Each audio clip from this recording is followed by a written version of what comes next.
Bien, bonsoir à toutes et à tous et bienvenue au Collège de France pour cette conférence consacrée à un projet singulier et passionnant qui mêle une enquête historique sur le cas de l'agriculture irriguée en Lombardie médiévale à une réflexion sur les enjeux mêmes et sur le cadre même de cette recherche. Je dirais même une réflexion sur le champ de recherche de ce projet qu'on pourrait nommer les humanités environnementales, mais nous allons en reparler avec les deux chercheurs qui seront présents.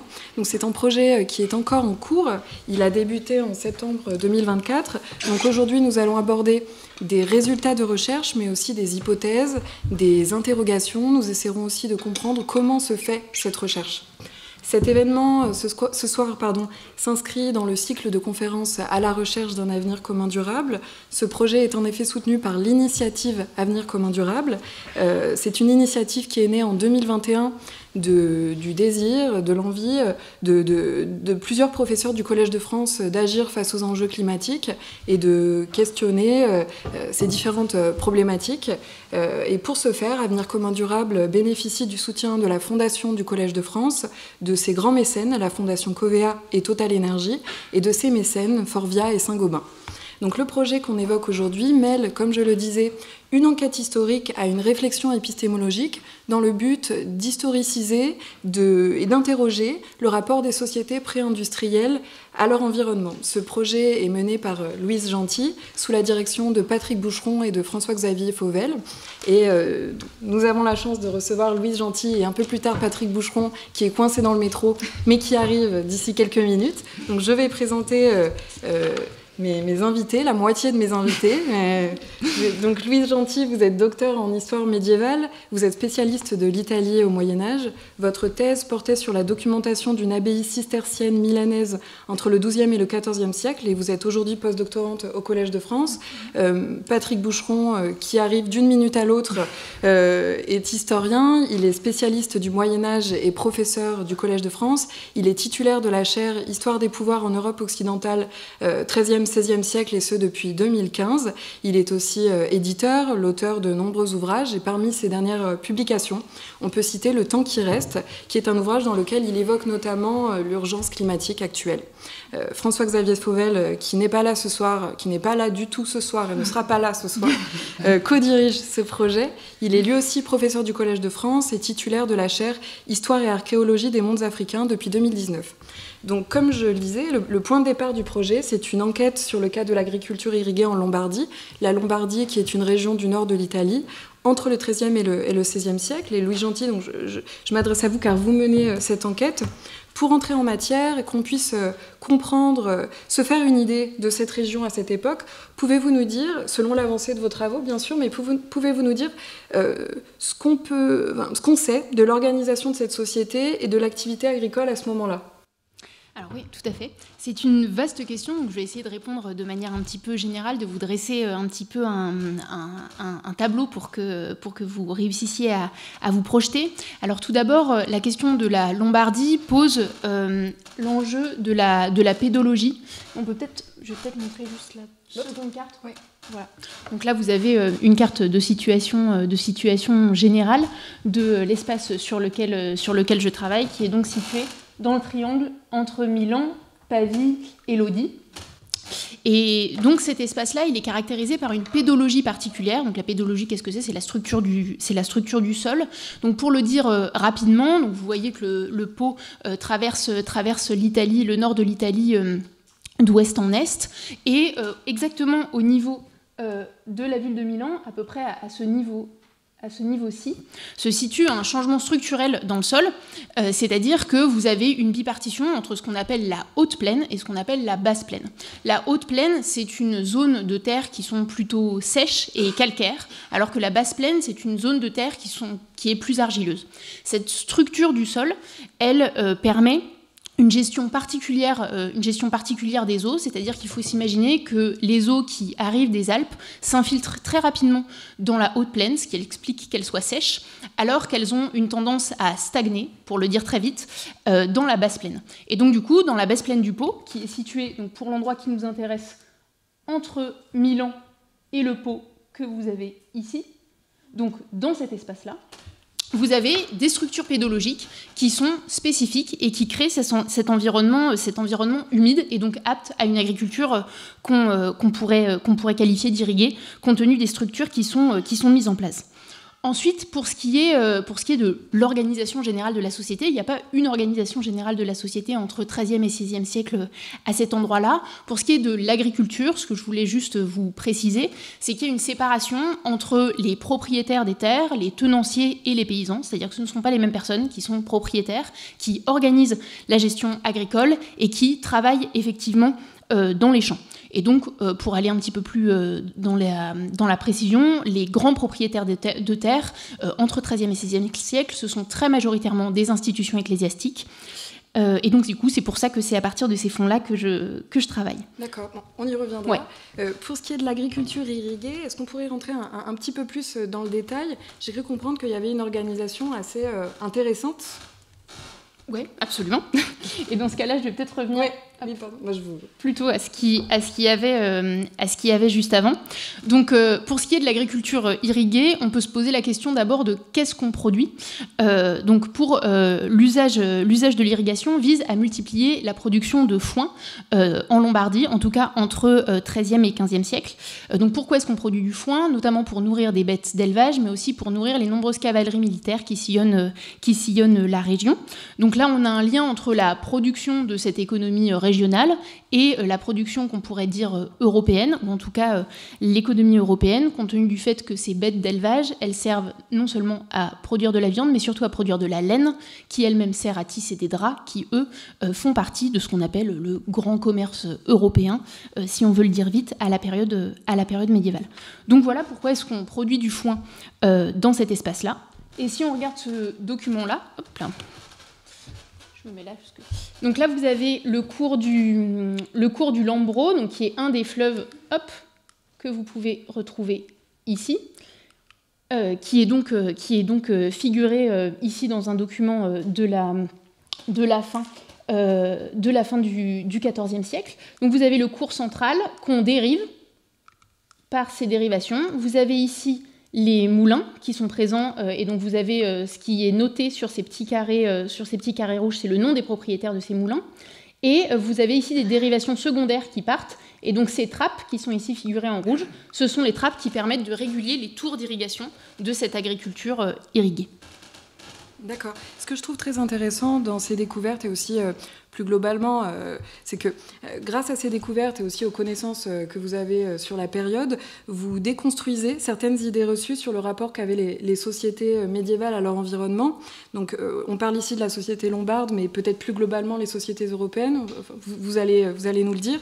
On a par exemple tendance à croire qu'avant l'industrialisation, l'exploitation agricole était forcément durable, vertueuse, mais j'ai cru comprendre que ce n'était pas toujours le cas. Absolument. Alors déjà, un des présupposés qu'on oublie souvent, c'est que l'Europe est déjà entièrement anthropisée dès le Moyen-Âge central, période sur laquelle je travaille. Et notamment, pour vous donner une image générale, si on parle du couvert forestier, le couvert forestier au XIIIe siècle est moins important que ce qu'il est aujourd'hui en Europe. Donc du coup, on a aussi un usage qui est très différent des différents espaces qu'on pourrait qualifier d'incultes. Les espaces notamment de prés, de bois ou de landes sont utilisés de manière parfois extrêmement intensive, alors qu'aujourd'hui, quand on se figure des espaces de landes et de prés, on ne se figure pas forcément les usages qui vont avec. Il faut se figurer que, y compris dans des forêts et dans des forêts denses, il y a des activités. Donc moi, pour ce qui m'intéresse, c'est plutôt des activités d'élevage, mais il y a aussi des activités qu'on pourrait qualifier aujourd'hui d'industrielles, pour le dire vite, notamment la fabrication de charbon, qui se fait aussi dans ces forêts et qui est documentée dès le haut Moyen-Âge. Ce que je trouvais intéressant, c'est aussi qu'il y a l'idée, j'ai l'impression quand même, de stratégie économique, en fait, dès le Moyen-Âge. Est-ce que vous pourriez nous en dire deux mots ? Oui, absolument. Donc, là encore, une des idées reçues que l'on peut avoir sur le Moyen-Âge, c'est que c'est une période durant laquelle les paysans auraient subi les aléas naturels de manière très importante et qu'on faisait une production économique un petit peu comme on le pouvait.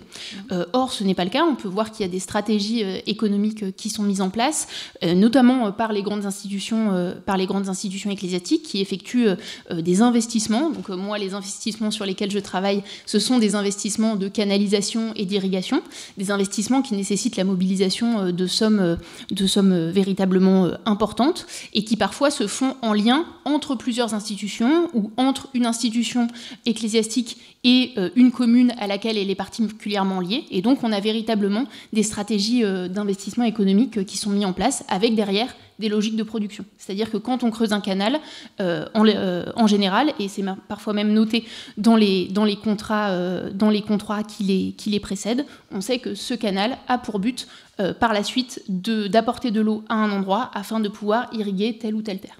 Vous parliez là de contrat, et ça m'amène à ce que je voulais qu'on évoque un peu après. Je voulais qu'on parle de la manière dont vous faites cette recherche, car donc pour mener cette enquête, pour acquérir les connaissances qu'on est en train d'évoquer, j'aimerais comprendre comment vous procédez, donc à partir de quelles sources vous travaillez, peut-être quelle est votre méthodologie. Ce serait très intéressant d'en savoir un peu plus.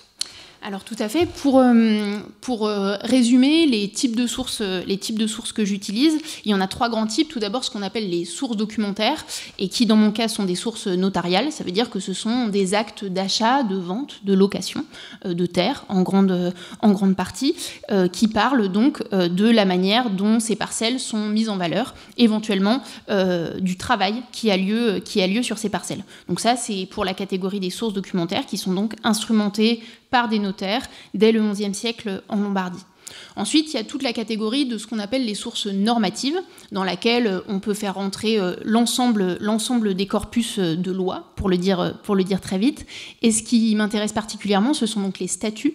Les statuts, c'est un groupe documentaire qui est produit à la fois par les grandes communes urbaines, qu'on connaît le mieux pour la zone étudiée Milan, Pavie et Lodi. On en conserve plusieurs dizaines, mais également par des plus petites communes rurales, car la structuration communale est très diffuse en Lombardie. Et donc, du coup, ce sont des normes qui régissent, notamment pour ce qui m'intéresse, l'usage des communs, c'est-à-dire qui peut accéder à tel pré, à telle forêt, qui peut accéder à telle voie d'eau et à quelles conditions, qui peut dévier telle voie d'eau, qui peut tirer de l'eau de tel canal, à quel rythme et quel jour de la semaine. Voilà, ça va jusqu'à ce degré de précision. Et la dernière documentation qui m'intéresse, et vous en avez une représentation juste derrière moi, ce sont des représentations illustrées. Elles sont beaucoup plus rares en quantité. Les sources documentaires et les statuts, on parle de plusieurs centaines, voire plusieurs milliers de documents quand on prend la période 13e, 16e siècle sur cette région. Au contraire, les représentations illustrées sont plus rares. On en compte un petit peu moins d'une centaine. Vous avez ici, donc ça c'est une représentation illustrée gestionnaire, c'est-à-dire qu'elle est produite par l'institution qui s'intéresse en l'occurrence à ce cours d'eau. Vous avez aussi des représentations illustrées qui sont issues de procès, quand il y a des tensions sur, notamment pour ce qui m'intéresse, des îles ou des bras de certains des fleuves. Dans ce cas-là, on va figurer ces fleuves ou ces rivières et on va adjoindre ces cartes au procès. Et la dernière de ces représentations illustrées, dont je ne vous ai pas mis d'exemple ici, c'est le Libro dei Liprati du monastère sur lequel j'ai travaillé, et qui là produit des dessins de chacune des parcelles de pré sur lesquelles ils ont des droits et des propriétés. Et donc vous avez des dessins de parcelles qui sont réalisés à la main et qui sont inscrites dans le réseau Vière et dans le réseau de canalisation avoisinant. D'accord. Et à quoi ressemble donc votre travail de chercheuse ? Dans les faits, qu'est-ce que vous faites ? C'est la question qu'on se pose. Qu'est-ce que je fais tous les jours ? Ces sources, alors, que vous en faites pour les représentations, alors je vais peut-être commencer dans l'ordre de ce que j'ai traité. Pour ce qui est des sources documentaires, il faut donc tout d'abord commencer par les lire. Pour ce faire, il faut nécessairement aller aux archives, parce que les sources sur lesquelles je travaille ne sont ni numérisées ni éditées. Donc voilà, donc c'est de la lecture de sources dans lequel je vais chercher à la fois à relever des toponymes, à relever éventuellement des tracés, car pour certains canaux, on va avoir des descriptions du tracé de l'ensemble du canal. Pour ce qui est des statuts, c'est à peu près la même chose, c'est juste qu'on ne cherche pas le même type d'information, mais là encore, c'est de l'ordre de la lecture. Pour ce qui est des représentations illustrées, et je sais que vous vouliez en parler, donc on va pouvoir faire le lien juste après, je peux notamment resituer ces représentations de manière géoréférencée, le mot m'échappait, de manière géoréférencée dans des cartes que je produis. Et donc ça, c'est la dernière utilisation que je fais de ces sources. D'accord. C'est cela, un système d'information géographique? Oui, absolument. C'est cela. Donc, Madame Gentil utilise un système d'information géographique et va nous en dire quelques mots. Est-ce que vous pourriez nous expliquer ce que c'est? Quel est l'intérêt d'un système d'information géographique et comment vous procédez un peu plus précisément? Ce que cela permet aussi. Alors, un système d'information géographique, donc vous en voyez ici un extrait, enfin c'est une extraction à proprement parler, c'est une base de données cartographique. C'est-à-dire que plutôt que d'organiser des données juste d'un point de vue textuel ou en les codant uniquement, on va pouvoir organiser des données en les spatialisant. Et donc un SIG, c'est juste une manière de spatialiser des données. Et donc en gros, on a une représentation terrestre et on va pouvoir situer. Et donc moi, ce qui m'intéresse, c'est notamment de géolocaliser des anciens documents. Donc le document dont je vous ai montré l'exemple précédemment, les parcelles dont je vous ai évoqué également la présence dans l'un des autres documents sur lesquels je travaille. Donc voilà, donc on peut fixer ces documents-là et donc les rendre accessibles à terme. C'est ça le but de la manœuvre. Et il est aussi possible de localiser des documents écrits, c'est-à-dire qu'on peut localiser les codes d'archives à partir du moment où ces codes renvoient à un document qui parle d'une commune, d'un lieu-dit dont on connaît la localisation. Il est tout à fait possible de créer une fiche propre à ce document, éventuellement de transcrire l'intégralité du document et de le lier à la commune à laquelle il se rapporte. Et donc comme ça, on peut faire des études spatiales et on peut spatialiser la documentation et la projeter dans un espace qui est une représentation spatiale actuelle, qui n'a rien à voir avec la représentation que les médiévaux pouvaient avoir de ce dit espace. D'accord. Et ce qui fait la particularité de ce projet, c'est que donc, vous construisez ces cartes, vous menez cette enquête, mais en même temps, vous adoptez une position réflexive. C'est très intéressant parce que vous posez des questions méthodologiques à mesure que vous rencontrez un peu des limites, des difficultés. Est-ce que vous pourriez nous expliquer quelles sont donc les limites, les enjeux principaux que vous avez rencontrés, que vous rencontrez peut-être actuellement ? Absolument. Alors c'était une volonté dès le départ, à partir du moment où on a conçu ce projet, à la fois parce que l'ensemble de ces problématiques environnementales sont en ébullition dans de très nombreuses disciplines, mais je crois qu'on évoquera le sujet juste après. Tout d'abord, la question de l'environnement pose des problématiques partagées qui imposent d'avoir des éclairages qui sont différents. Donc moi, dans mon travail d'historienne, je rencontre certaines limites qui sont liées à ma documentation. Tout d'abord parce que cette documentation, elle est évidemment lacunaire, parce que cette documentation ne rend pas compte de l'ensemble des réalités qui moi-même m'intéresseraient et que je chercherais à documenter. Donc par exemple, sur la question de l'agriculture irriguée, la documentation sur laquelle je travaille ne permet pas de documenter les conditions de travail, l'organisation précise du travail telle qu'elle s'effectue. Je ne suis pas capable de l'atteindre. C'est aussi très difficile de documenter la petite propriété, c'est-à-dire que les archives qu'on a conservées massivement, ce sont des archives des grandes institutions. La petite propriété foncière, elle existe, on le sait, mais elle est difficile à documenter, non pas parce qu'elle n'a pas produit de documents, mais juste parce que ces documents n'ont pas été conservés. Donc ça, c'est aussi des limites qui existent. Et ensuite, des limites, et pour faire un petit peu un lien avec la question de l'interdisciplinarité, des limites, elles sont parfois liées même aux espaces dans lesquels on travaille. Et donc là, en l'occurrence, ce triangle entre Milan, Pavie et Lodi, c'est un espace dans lequel il est plutôt difficile de faire de l'archéologie pour plusieurs raisons. La première, c'est que c'est un espace qui est encore aujourd'hui extrêmement anthropisé et toujours extrêmement fertile d'un point de vue agricole. Donc c'est un espace dans lequel il y a un dynamisme d'implantation des populations qui est vraiment très important, et dans lesquels l'entièreté des espaces sur lesquels je travaille sont toujours des espaces agricoles qui ont été profondément remaniés. Et donc, faire de l'archéologie dans ces situations-là, c'est une situation qui est plus difficile que dans les situations de déprise, pour le dire vite. Donc c'est possible, mais c'est plus difficile. Donc voilà, il y a des limites qui sont inhérentes à l'organisation réelle de cet espace-là. D'accord, merci beaucoup.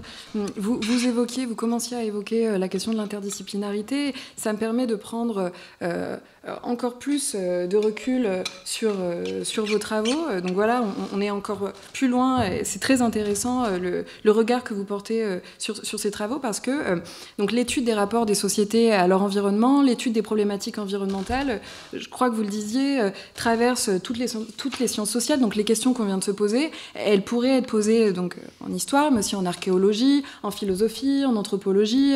C'est ce que vous m'expliquiez un peu plus tôt. Et certains parlent alors de la constitution d'un nouveau champ d'études, les humanités environnementales. Donc, est-ce que vous pourriez définir un peu ce champ d'études et puis nous expliquer comment et quand il s'est constitué ? Alors, moi, en tout cas, la manière dont je l'utilise personnellement, et je vais juste m'engager personnellement sur ce sujet, pour moi, c'est une manière d'englober globalement l'ensemble des disciplines qui, actuellement, se posent des questions environnementales et qui ont intégré les problématiques environnementales à leur questionnaire. Donc, les humanités ont été profondément, comme l'ensemble des sciences sociales, profondément bouleversées par les questions, parce que les chercheurs sont des humains de leur temps, par les questions climatiques. La question du paléo-environnement, c'est une question qui a émergé dans les années 50-60 et qui actuellement est très fortement renouvelée depuis les années 90, à la fois compte tenu du fait qu'on a énormément de nouvelles données qui sont produites parce qu'on a des outils qu'avant on n'avait pas. Le paléo-environnement ? Ouais, le paléo-environnement, c'est-à-dire définir. Ouais, absolument. C'est l'ensemble des études qui s'intéressent aux environnements anciens. Voilà, donc ça peut être des environnements extrêmement anciens, et dans ce cas-là, donc moi, c'est pas du tout mon champ de compétences, donc qui précèdent les sources historiques, et donc dans ce cas-là, on parle plutôt d'études des calottes glaciaires, d'études de sédiments sur le temps très très long. Mais pour moi, ce qui m'intéresse, et pour l'ensemble des gens avec lesquels je suis amenée à travailler, ce qui nous intéresse, c'est plutôt d'essayer de lier ces nouvelles données à des moments qui sont également documentés par les sources historiques. Et donc là, ce qui nous intéresse avec nos collègues archéologues notamment, c'est d'essayer de mettre en lien des documentations différentes. Donc par exemple, les sources historiques nous renseignent, donc les sources écrites nous renseignent sur certaines céréales, sur certaines plantes qui sont cultivées. Et donc du coup, on a des attestations écrites de types de plantes qui sont cultivées et qui sont notamment l'objet de redevances ou de descriptions qu'on trouve de manière importante. A contrario, ou en tout cas pour compléter, les archéologues, eux, ils sont capables de dresser des diagrammes palynologiques dans certains espaces, et donc de nous dire, à ce moment-là, quel que soit, qu'on ait des sources écrites ou pas, on est capable de dire qu'il y a tel pollen dans cet espace, et donc qu'il y a telle et telle plante qui sont effectivement soit cultivées, ils sont aussi capables de nous dire précisément quelles sont les plantes qui sont cultivées, et donc du coup ce qui est intéressant, c'est de voir si on a effectivement des informations qui sont concordantes, des informations qui ne sont parfois pas concordantes, et d'essayer de faire ensemble. D'accord.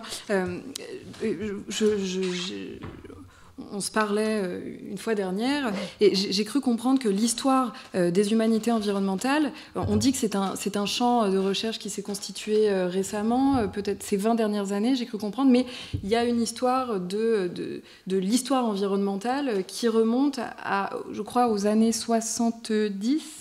Oui, en fait, ça dépend de ce qui nous intéresse. En France, on peut, en gros, le premier à avoir travaillé beaucoup sur la question de l'histoire du climat, c'est Emmanuel Leroy-Ladurie. C'est le premier grand nom à s'être intéressé à cette question. Mais en fait, des gens qui se sont posés la question des anciens climats, on en trouve dès le 19e siècle. Mais par contre, pour ce qui est de l'histoire environnementale comme champ précis, c'est un champ qui est aux États-Unis, effectivement entre les années 50 et les années 60. Les premières productions qui sont liées à ça, donc aux États-Unis, c'est un champ qui s'est constitué autour de la question de l'histoire des parcs nationaux. En tout cas, les premières productions historiographiques, elles sont liées à cette question de l'histoire des parcs nationaux. En France, les premières productions, on pourrait les dater plutôt des années 90-2000, en tout cas les premières lectures et applications de ces questions-là dans le champ historique. Et effectivement, depuis une vingtaine d'années, il y a énormément de gens qui se réclament de cette question-là et qui ont parfois des approches très différentes. C'est-à-dire qu'il y a des gens qui, effectivement, utilisent les proxys environnementaux. Donc là, je vous parlais des pollens. Ça peut être également de la dendrochronologie, ça peut être des études de sédiments, etc. Mais il y a aussi des gens qui font de l'histoire environnementale et qui n'utilisent pas du tout les proxys environnementaux, mais qui relisent autrement des sources historiques et qui utilisent uniquement, pour le dire vite, et non pas de manière dépréciative, mais juste qui relisent à la lumière des problématiques environnementales des sources écrites d'une manière différente. J'ai cru comprendre aussi que ce terme, les humanités environnementales, était quand même un peu mis en débat encore dans le monde de la recherche. Oui, je vois votre regard, vous avez l'air de... Pourriez nous décrire un petit peu quels sont ces débats ? Oui, alors, enfin, c'est pas une question très très chaude en ce moment. Enfin, je veux dire, je crois pas que ça aiguise particulièrement, enfin que ça attise les foules. Mais en tout cas, effectivement. Vous dépréciez pas.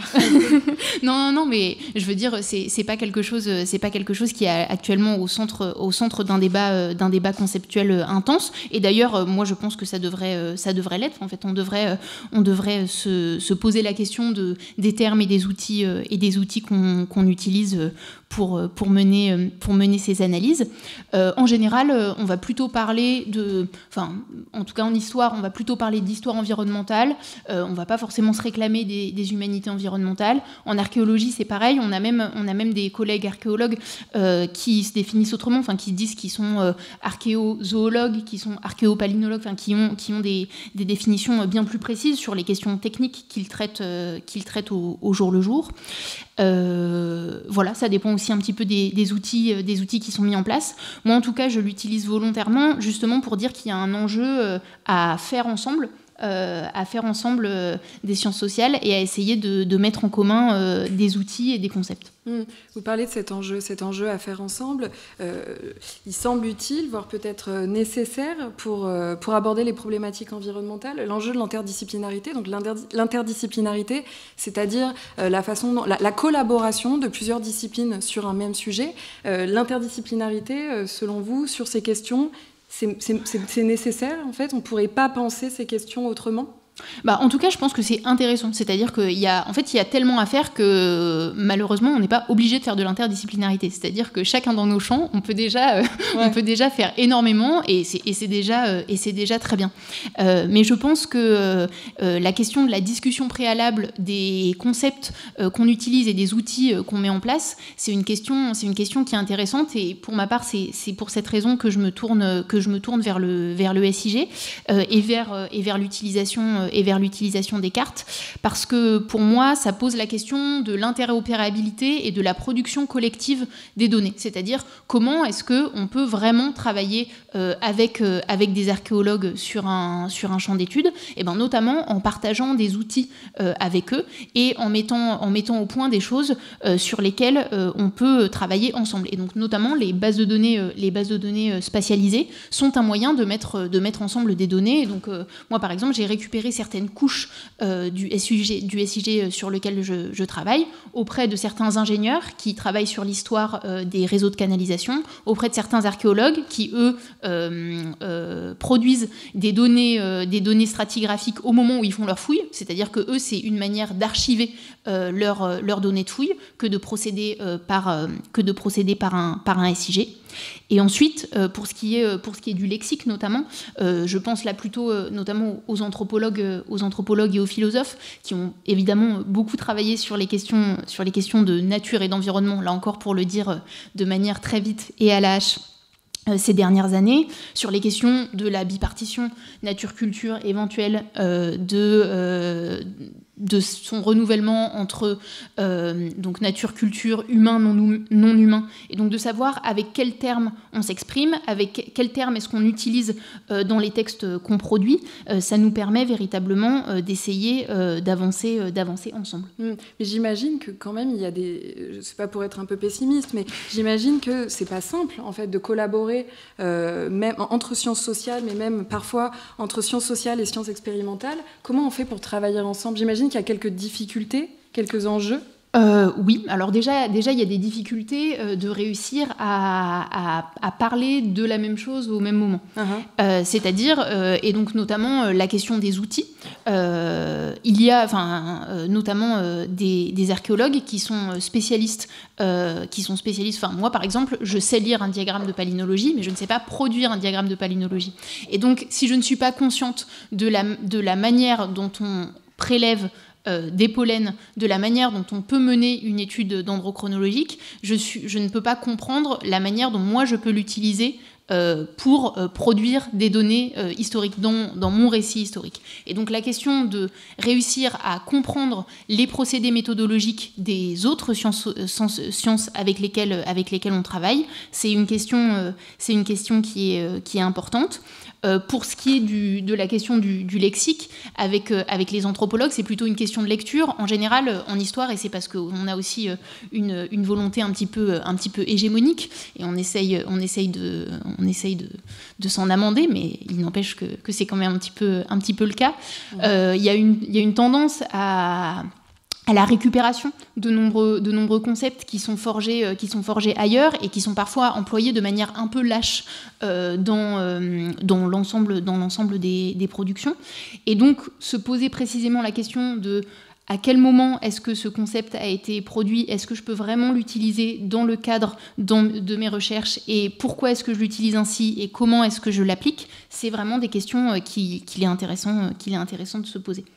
Et vous me disiez que vous préparez avec Monsieur Boucheron et Monsieur Fauvel une table ronde en juin.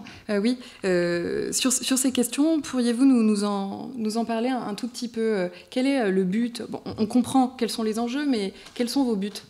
Alors,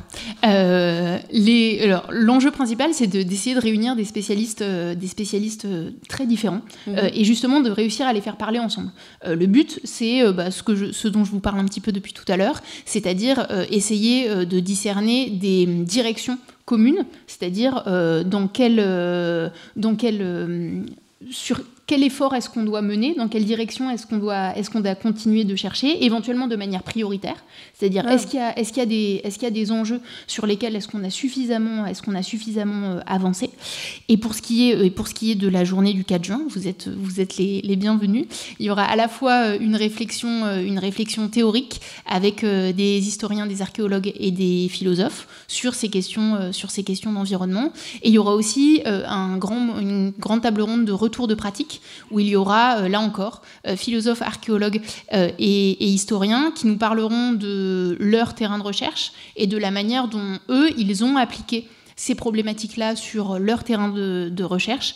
Et donc, il y aura à la fois des spécialistes du désert égyptien et des spécialistes du nord de la France. Donc, ce sera intéressant. Compte tenu du fait que les terrains sont différents, les méthodes peuvent aussi être différentes. Et donc, c'est pour ça qu'on essaye de créer cette rencontre. D'accord. Alors, je voulais poser la question directement à Monsieur Boucheron, mais il n'est pas là. Je ne sais pas s'il va venir finalement. Donc, je vais vous la poser de manière un peu détournée. Donc, Monsieur Boucheron et Monsieur Fauvel co-dirigent vos travaux. Ouais. Est-ce que vous pourriez m'expliquer, pour eux, un petit peu, comment leurs travaux, leurs regards nourrissent votre réflexion, pour qu'on comprenne un peu ce que c'est la direction, la co-direction d'un tel projet. Qu'est-ce qu'ils apportent? Alors, je ne vais pas parler à leur place. Oui, désolée. Je ne vais pas parler à leur place et je pense que Patrick va arriver. Mais pour moi, qu'est-ce que ça m'apporte? Alors déjà, je parlais juste avant de la question des spécialistes et des spécialistes de différents espaces. C'est le cas de Patrick Boucheron et de François-Xavier Fauvel, d'avoir des espaces de spécialité qui sont si différents. Donc je le rappelle pour ceux qui éventuellement les connaîtraient pas, Patrick Boucheron, il est spécialiste à l'origine de la Lombardie, donc là on voit plutôt le lien direct. Mais François-Xavier Fauvel, il est spécialiste d'histoire africaine, et donc du coup notamment moi ça m'a poussé à essayer de réfléchir sur les questions d'irrigation. Nos collègues qui travaillent sur les espaces hyperarides, les espaces oasiens, et qui travaillent sur l'irrigation, notamment au Maghreb, n'ont pas du tout la même manière d'aborder les questions d'irrigation que des gens qui travaillent sur l'Europe occidentale, et c'est bien normal compte tenu de la différence des milieux. Et donc notamment les travaux sur la question de l'irrigation en milieu hyperaride sont très stimulants, parce qu'en réalité ils sont en général bien plus avancés, enfin en tout cas du point de vue structurel et du point de vue archéologique. C'est des travaux sur lesquels il y a une réflexion ancienne. Ça fait déjà plus de 50 ans qu'ils travaillent sur ces questions, et donc ce ne sont pas du tout, on n'est pas du tout au même stade de réflexion. Voilà, qu'est-ce que je pourrais dire d'autre sur... Oui, pardon, donc là vous nous parliez du travail de Monsieur Fauvel. Oui, absolument. D'accord. Et alors, Patrick Boucheron, peut-être que je vais en parler, il va arriver comme...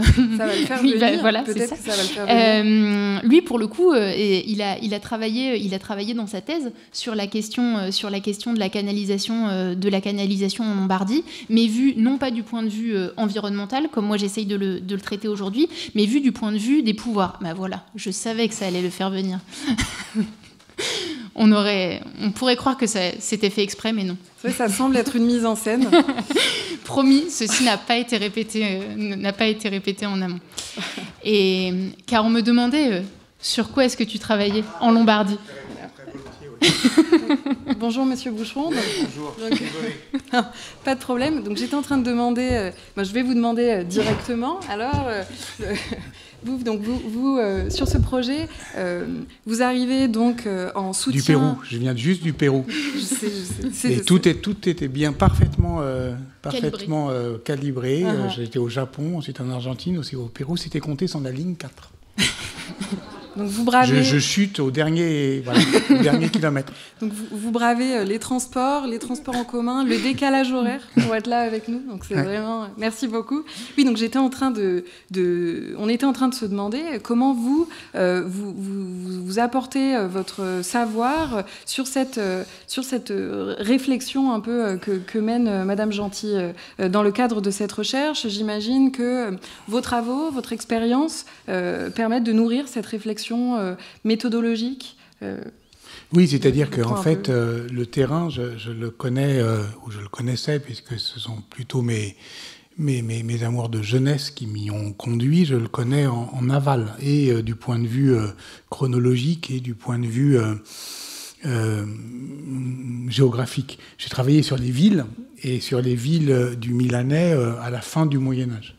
Donc, l'eau en tant qu'elle venait du réseau artificialisé dont vous avez parlé, je la voyais arriver. Et je la voyais arriver au XIVe, XVe siècle, alors que là, effectivement, c'est à plus haute, enfin, à partir du XIIIe, c'est à partir de plus haute époque que les travaux de Louise Gentil saisissent ce phénomène. Mais ça reste quand même le même phénomène, c'est-à-dire la question de l'artificialisation des paysages, et avec sans doute, entre le moment où moi j'ai commencé à y travailler, c'est-à-dire sur des sources exclusivement textuelles et archivistiques, et ce que Louise vous a présenté, une inflexion majeure, qui sont effectivement la multiplication des sources, qui sont pas toujours concordantes d'ailleurs, l'archéologie et aussi également les sciences de l'environnement. Et donc, d'une certaine manière, le paysage devient à la fois plus contrasté et aussi plus précis. Ça, c'est du point de vue du terrain. Et du point de vue méthodologique, effectivement, moi, d'une certaine manière, je pense devoir faire ici ce que je fais avec d'autres sujets, l'histoire du monde, l'histoire des femmes, l'histoire de la médecine, c'est-à-dire mettre en contemporanéité des savoirs historiens solidement constitués ou qui sont depuis longtemps de manière robuste dans le sens commun de la culture historique, et de les mettre en contemporanéité avec d'autres savoirs, venus d'autres horizons disciplinaires. C'est un petit peu l'enjeu et du Collège de France et de ce programme ACD qui est accueilli. Et donc, la question de l'environnement, des humanités environnementales, qui donnera lieu effectivement à une table ronde méthodologique. Tu en as parlé déjà ? Oui. Ouais. Voilà. Ce qui est en jeu, finalement, pour nous, c'est de rendre un vocabulaire qui est un vocabulaire commun, serviable à toutes et tous dans différentes disciplines, au-delà d'un certain nombre de malentendus. Voilà. C'est-à-dire que la transdisciplinarité, au fond, aujourd'hui, c'est un slogan, c'est une injonction de l'administration de la recherche, mais en réalité, elle n'est pas si aisée à pratiquer. Oui. Et pour nous, effectivement, l'histoire ne vaut que parce qu'elle pratique, pas parce qu'elle proclame. Voilà. Et pour aller vers la pratique, il faut s'assurer qu'on parle des mêmes choses avec les mêmes mots, ce qui n'est pas évident. Enfin, ce qui suppose effectivement de vérifier. Voilà. Nous ne sommes pas en histoire, ou même d'ailleurs dans la plupart des disciplines ici convoquées, des sciences expérimentales, mais au moins peut-on faire des expériences de pensée, c'est-à-dire confronter non seulement nos vocabulaires et nos lexiques, mais nos méthodes, nos styles de recherche, nos terrains, et voir si effectivement, au-delà de l'effet d'annonce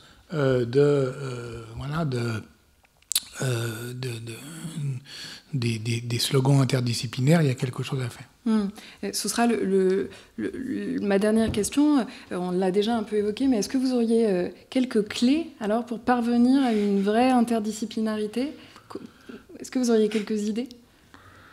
Alors, du point de vue intellectuel, oui, je crois, je pense. C'est-à-dire, encore une fois, ne pas se laisser éblouir, en fait, par une sorte d'illusion scientiste de la concordance des sources, parce qu'en réalité, lorsqu'on commence à s'accorder, il faut d'abord s'accorder sur nos désaccords. Et les sources venues de disciplines et de méthodes différentes sont d'abord discordantes. Pendant très longtemps, par exemple au Moyen-Âge, le village des historiennes et des historiens n'était pas le village des archéologues. Et d'ailleurs, si on va à plus haute époque, à l'époque antique, on avait d'ailleurs coutume, en histoire grecque par exemple, d'opposer la cité des épigraphistes, la cité des archéologues et la cité des historiens. Et il faut du temps, en fait, pour les accorder. Et pour les accorder réellement, il ne suffit pas effectivement de dire qu'on a envie de le faire. Il faut le faire et aller au-delà d'un certain nombre de malentendus qui sont parfois effectivement dus au fait que chaque discipline veut faire des autres sa science auxiliaire, par définition.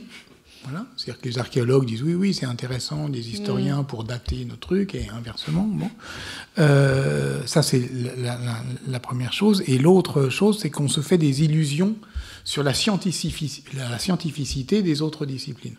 Par exemple, aujourd'hui, les sciences de l'environnement, elles sont neuves, donc ce sont des épistémologies qui sont récentes, donc hypothétiques et fragiles. Voilà. Donc il ne faut pas prendre pour argent comptant des résultats qui viennent de des choses qui sont fascinantes. Le pollen, etc., ça c'est depuis bien longtemps éprouvé, mais des choses beaucoup plus expérimentales comme l'ADN sédimentaire. Si ça marche, c'est formidable, mais on n'en est pas encore sûr. Voilà. Ça, c'est du point de vue intellectuel. Et du point de vue, je dirais, opérationnel, institutionnel, il faut dire que nous sommes dans un système universitaire paradoxal où l'interdisciplinarité est théoriquement promue, mais rarement, en fait, choisie. Oui. C'est-à-dire qu'à la fin, quand il s'agit de de recrutement, et surtout de recrutement pérenne. Hein, je ne parle pas voilà, des post-docs, de cette sorte de mercenariat européen flottant. Dès qu'il s'agit de recruter des gens, alors là, on se rassure sur la robustesse des disciplines anciennes. Voilà, d'où l'intérêt, effectivement, quand je dis du temps, c'est du temps pour le dialogue, mais c'est d'abord du temps pour des recherches personnelles, ce que fait Louise actuellement. Voilà. Il faut laisser le temps. Et donc, l'intérêt de cet appel d'offres, je le dis au passage, c'est qu'il est quand même pas très contraignant. On choisit sur l'appel d'offres ACD, on choisit sur un dossier, puis ensuite on laisse le temps, sans nécessairement se croire obligé de vérifier tous les 3 mois, le temps à la chercheuse et aux chercheurs de chercher. Et chercher, ça veut dire s'égarer et se retrouver. Donc on fait confiance. Il faut faire confiance. Par définition. Oui. Écoutez, merci beaucoup pour vos mots. Je vous propose maintenant un petit temps d'échange avec le public. Ils vous ont attendu, monsieur Gentil. Désolé. Je suis désolé. Je suis venu à pied, en fait, de la gare de l'Est. De Lima. Ouais. Si vous avez des questions pour Madame Gentil, pour monsieur Boucheron, n'hésitez pas. Qu'est-ce que quelqu'un... Je peux faire passer un micro. Est-ce que quelqu'un a une question ? Oui.